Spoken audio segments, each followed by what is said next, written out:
نہیں لی، آسمانی کتابیں بھی ہیں، دنیا کی کتابیں بھی ہیں، انجیل بھی ہے، توریت بھی ہے، زبور بھی ہے، قرآن مجید بھی ہے۔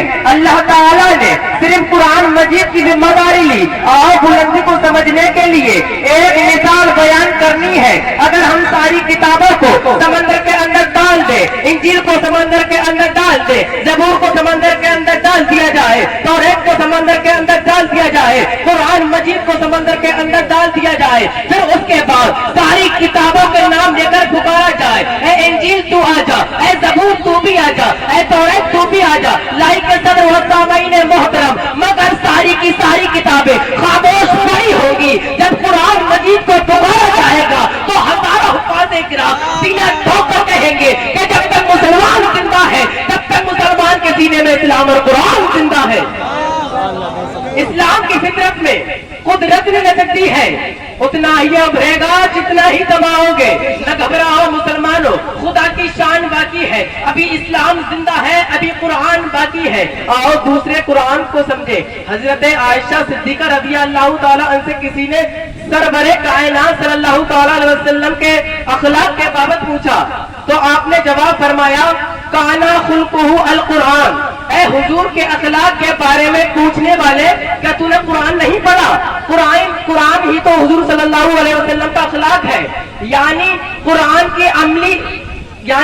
کی تعلیمات کی عملی تفسیر پیکر مصطفیٰ ہے، یعنی ہے یہ بھی قرآن، ہے وہ بھی قرآن، یہ کتابوں کا سردار، وہ رسولوں کا سردار، یہ منزل من اللہ، وہ مرسل من اللہ، اس میں خدا کا کمال، اس میں خدا کا جمال، یہ سینوں میں اترنے والا، وہ روحوں میں اترنے والا، یہ مسلمانوں کے لیے رحمت، وہ تمام جہانوں کے لیے رحمت، یہ بھی لا رہے، وہ بھی لا رہے، یہ بھی نرالا، وہ بھی نرالا، یہ بھی اعلیٰ، وہ بھی اعلیٰ، یہ بھی خدا کا، وہ بھی خدا کا، یہ بھی ہے، وہ بھی ہے، مگر فرق یہ ہے، یہ خاموش قرآن، وہ بولتا ہوا قرآن، یہ قرآن سکوت والا، وہ قرآن حقیقت والا، یہ قرآن اجمال، وہ قرآن تفسیر، یہ قرآن تنبیہ، یہ قرآن تنویر، یہ قرآن لفظ، وہ قرآن معنی، یہ قرآن فکر، وہ قرآن ذکر، یہ قرآن متن، وہ قرآن تشریح۔ اس قرآن کی ایک صورت، اس قرآن کی 114 صورتیں، اس قرآن کی ایک صورت، یہ قرآن کالی سکرہ والا، وہ قرآن کالی زلفوں والا، اس قرآن کا پڑھنے والا قاری، اس قرآن کا پڑھنے والا صحابی۔ اے قرآن مجید، تیرے دو چہرے ہیں، ایک تلاوت کے لیے، ایک زیارت کے لیے، جس کی تلاوت کی جائے اس کو کلام اللہ کہتے ہیں، جس کا جلوہ دیکھا جائے اسی کو محمد رسول اللہ کہتے ہیں۔ تبھی تو بلی شکو مکنپوری نے کہا تھا قرآن کی تعلیم سے تابند جہاں ہے، قرآن ہی ایمان کی منزل کا نشاں ہے، اس حسن دعالا پہ بلی کیوں نہ ہو سکے، اللہ کا فرمان محمد کی زبان ہے۔ وما علینا الا البلاغ۔ السلام علیکم ورحمۃ اللہ تعالی وبرکاتہ۔ اسلام زندہ باد، مدرسہ جامعہ مولا علی پنڈ آباد۔ اندھیرا ہی اندھیرا تھا، سرجالی کار چاند تھا لیکن بے نور سا، تارے تھے لیکن بجھے سے، آفتاب تھا لیکن ڈوبا سا، اکلور پتھر پڑے ہوئے تھے، دل اجڑے ہوئے تھے، خزانے پہاڑوں کو لوٹ کر چمن ویران کر دیا تھا کہ اچانک میرے پیارے نبی کی آمد ہوئی، جنہیں رحمت للعالمین بنا کر بھیجا گیا۔ وہ رحمت للعالمین جس کی انگلی سے صحرا میں چشمے پھوٹتے ہیں، وہ رحمت للعالمین جس کی سواری سے بیمار الٹی صحتیاب ہو جاتی ہے، وہ رحمت للعالمین جس کے وسیلہ عبادت حضور خزانے فضا کو مہکاتے ہیں، وہ رحمت للعالمین جس پر بادل اپنا سایہ کرتا ہے، وہ رحمت للعالمین جس کی سواری سے بیمار الٹی صحتیاب ہو جاتی ہے، وہ رحمت للعالمین جس کی برکت سے صبح وہ چہرے تک شادہ ہو جاتے ہیں، جنات کے قاتل اس کے پیام میں حق کو سننے دربار علی تعالیٰ تشریف آتے ہیں، جس کی قربت ابو بکر کو صدیق، عثمان و غنی، عمر کو فاروق اور علی کو چہرہ خدا بنا دیتی ہے، جس کی نسبت فاطمہ علی میں جنت اور حسین کو سیدے سے عطا ہوتی ہے، جس کی جرات سعد نبی مقصود ہوتے ایران اور غالب ملک کو جائم اللہ معروف کا عطا کرتی ہے۔ میں اس رحمت للعالمین کی شان کیا بیان کروں؟ میں تو یہ کہوں گا میں کیا لکھوں اس نبی کی شان میں، میں کیا لکھوں اس نبی کی شان میں، سب کچھ تو لکھ دیا ہے خدا نے قرآن میں، سب کچھ تو لکھ دیا ہے خدا نے قرآن میں۔ مقام محمود جس کے انتظار میں ہے، شفاعت کبریٰ جس کے انتظار میں ہے، جنت سنور کر جس کے انتظار میں ہے، وہ طائف کے میدانوں میں پتھر کھا کر بھی دعا دینے والا، احد کے پہاڑ میں دندان مبارک شیک کر غریب مسکرانے والا، وہ اپنے جگہ بھی ابھی حضرت قادری کو معاف کرنے والا، وہ اتبا جیسے منافق کا جنازہ پڑھانے کا ارادہ کرنے والا، وہ مکہ فتح کر کے عام معافی کا اعلان کرنے والا، میرا رب جن کے شہر کی قسم اٹھائے، وہ حاضر بنا بھی روی جنہیں میرا رب کبھی حبیب کہے، کبھی خلیل کہے، کبھی یاسین کہے، کبھی مجمل کہے، کبھی مجفر کہے، کبھی طہا کہے، اسی لیے کہا جاتا ہے نگاہ ہے اس کو مستی میں وہی عمل وہی آخر، نگاہ ہے اس کو مستی میں وہی عمل وہی آخر، وہی قرآن وہی فرقان وہی آسی وہی طہا، وہی قرآن وہی فرقان وہی آسی وہی طہا۔ ہاں صدر علی عمر اسی رحمت للعالمین کو جب امت کے درد میں سجدوں میں روتا ہوا دیکھتا ہوں، پر افسوس آج ان کی امت فرقوں میں بٹی ہوئی ہے، ایک دوسرے کے لیے سینوں میں نفرت بھری ہوئی ہے۔ آج اس رحمت للعالمین کی امت کو یہ ہونا ہوگا جس طرح لب سے لب ملتے ہیں نام محمد کے سبب، جس طرح لب سے لب ملتے ہیں نام محمد کے سبب، کاش ہم سب مل جائیں اس نام محمد کے سبب۔ ومانا اللہ، السلام علیکم ورحمۃ اللہ تعالی وبرکاتہ۔ اسلام زندہ باد، بدلتا جانے والا علی بندر۔ يؤمن أحدكم حتى أكون أحب إليه من والده وولده والناس أجمعين کی مکمل تفصیل تھی۔ کہتے ہیں کہ اس جنگ احد میں اس کا باپ، بھائی، شوہر سبھی شریک تھے۔ حق و باطل میں گھماسان کی لڑائی ہو رہی تھی، ایمان و کفر میں مقابلہ چل رہا تھا۔ وہ عورت لڑائی کے حالات معلوم کرنے کے لیے میدان جنگ کی طرف جا رہی ہے۔ راستے میں آتے ہوئے لوگ ملتے ہیں، ان سے پوچھتی ہے لوگوں بتاؤ میرے آقا صلی اللہ تعالیٰ علیہ وسلم کہتے ہیں۔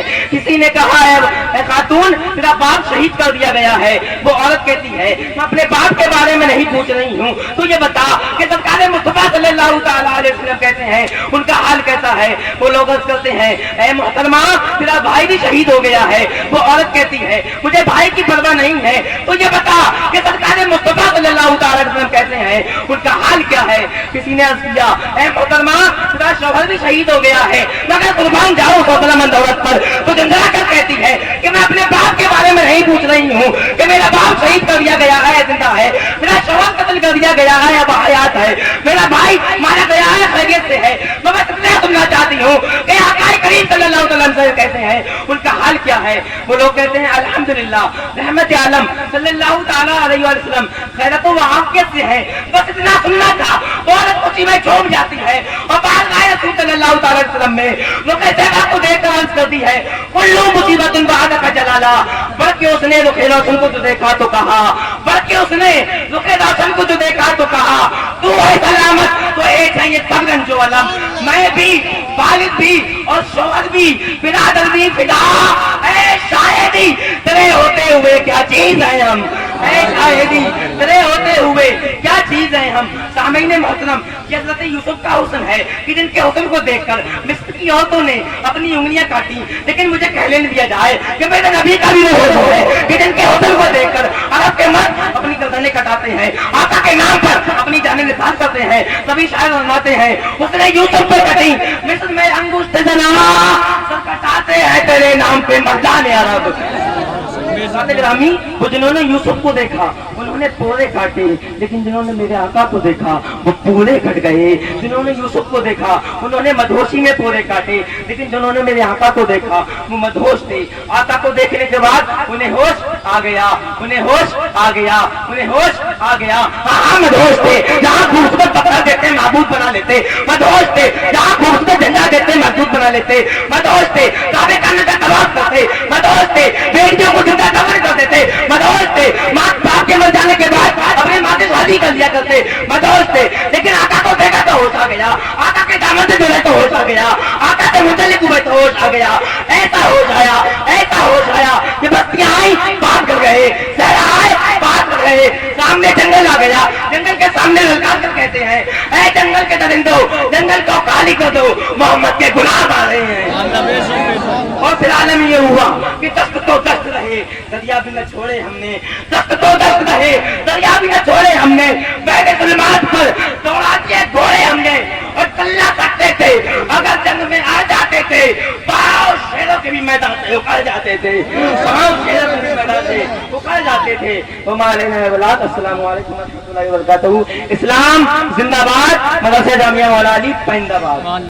سادات کرام، علماء کرام، سامعین باوقار، السلام علیکم ورحمۃ اللہ وبرکاتہ. نحمد و نصلی علی رسول الکریم، اما بعد، اعوذ باللہ من الشیطان الرجیم، بسم اللہ الرحمن الرحیم. لقد کان لکم فی رسول اللہ اسوۃ حسنہ، صدق اللہ مولانا العظیم. درود پاک پڑھ لیجیے. اللہم صلی علی سیدنا و مولانا محمد و علی آل سیدنا و مولانا محمد وبارک وسلم. صلاۃ و سلام علیک یا رسول اللہ صلی اللہ تعالی علیہ وسلم. مبارکباد کے مستحق ہیں آپ تمامی حضرات، تمامی خواتین، کہ صبح 10 ساڑھے 10 بجے سے پروگرام شروع ہوا اور قریب 5 بج گئے ہیں. 7 گھنٹے تک بڑے سے بڑا جلسہ ہو، بڑی سے بڑی کانفرنس ہو، بڑے سے بڑا پروگرام ہو، اتنی عوام کبھی موجود نہیں رہ پاتی. آپ تمام حضرات اس بات کے مستحق ہیں کہ آپ کو مبارکباد دی جائے کہ آپ نے اپنی موجودگی اور اپنی حاضری کا ثبوت دے کر اس پروگرام کو کامیاب کیا. اللہ تبارک و تعالیٰ آپ کو اس دنیا میں اور آخرت میں اس کا بہترین بدلہ عطا فرمائے.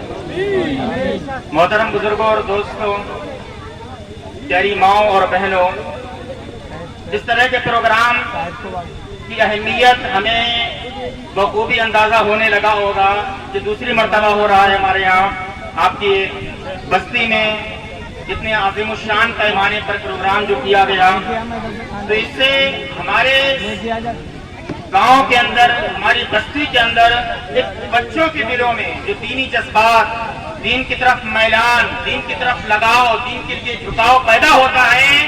یہ صرف بدولت ہوتی ہے اس طرح کے پروگراموں کی، ورنہ ہمارے پروگراموں میں بہت سے جلسے ہوتے ہیں، لاکھوں لاکھ روپے خرچ ہو جاتے ہیں، عوام کو کوئی میسج، کوئی پیغام نہیں مل پاتا ہے. لیکن یہ مختصر سے پروگرام ہوتے ہیں، یہ عوام میں ایسا جذبہ دین کا پیدا کر کے چلے جاتے ہیں کہ جب یہاں سے بہت سے ایسے والدین جن کے بچے ابھی تک مدرسے نہیں گئے ہوں گے، بہت سے ایسے ماں باپ جن کے بچوں نے بڑے علم سے اپنے آپ کو آراستہ نہیں کیا ہوگا، جو ابھی علم کی روشنی سے منور نہیں ہوئے ہوں گے، آج وہ والدین یہاں سے جب دوسرے بچوں کو اس طرح سے اپنی کامیابی اور اپنی کارکردگی کا مظاہرہ کرتے ہوئے دیکھیں گے، انشاءاللہ یہ جذبہ لے کر جائیں گے کہ کچھ ہو نہ ہو، ہمارا بچہ اسکول پا پائے نہ پا پائے، لیکن دین کے علم سے ہم ضرور اپنے بچے کو راستوں پہ راستہ فرمائیں.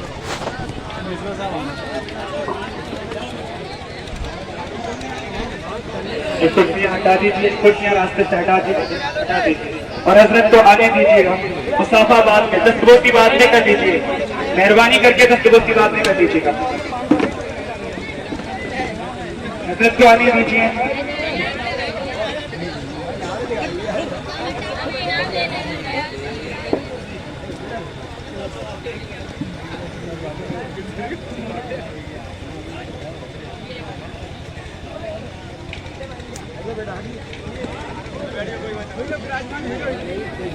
نعرہ تکبیر، نعرہ رسالت، حضور خواجہ سید مصباح المراد صاحب قبلہ، مدرسہ جامعہ مولانا علی سرکار کی آمد، دلدار کی آمد، مکی کی آمد، مدنی کی آمد.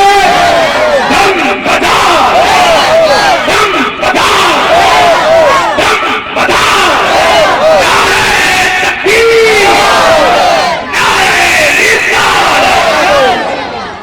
درود پاک پڑھ لیجیے. اللہم صلی علی سیدنا مولانا محمد و علی آل سیدنا مولانا محمد وبارک وسلم. یہاں سے آپ جائیں، آپ نے یہ چیزیں دیکھی کہ علم کی اہمیت کی اچھی اچھی تقریریں ہوئی، بچوں نے، طلباء نے اپنی کارکردگی کا مظاہرہ کیا. یہ سب ایک تو مدرسے میں کیا تعلیم ہو رہی ہے اس چیز کو دکھاتا ہے، طلباء اور اساتذہ کس طرح سے محنت کرتے ہیں اس چیز کو ظاہر کرتا ہے، اور ساتھ ہی ساتھ ہماری اور آپ کی